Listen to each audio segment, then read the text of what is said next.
Çeşmelere göre Haramda Berdimuhammedov özü soğud eden avtologları türgönlerden idin alýar.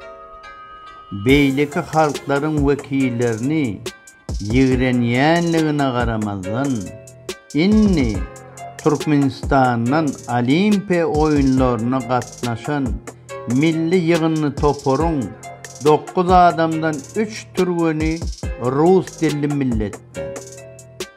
Haramda ayrı milletten bolan sportçylary oyunlara iýermäge mezbur boldy.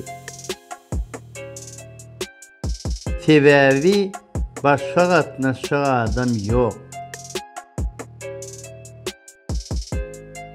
Türkmenistanyň zehinli raýatlary Haramdagyň we onuň urugynyň hökmürawanlyk aslynda ýaşamak islemeýär. Goňşy sebitlerden gelen türgenler hem kemsidilýär. Süleyman Tursunbayew ýaly öldürilýär ýa-da ýurtdan çykarylýar.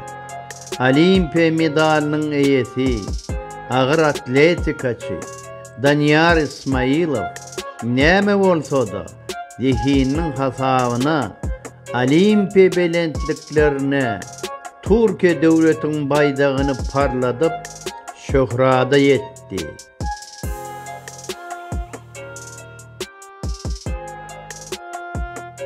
Şol sanna biziň iýleşimiz Russiýa Federasiýasynyň hormatly futbol tälimçisi Gurbanberdiýew Russiýanyň milli ýygynlysynyň baş tälimçisi wezipesine dalaş edýänleriň içinde iň şöhratlylaryň biri.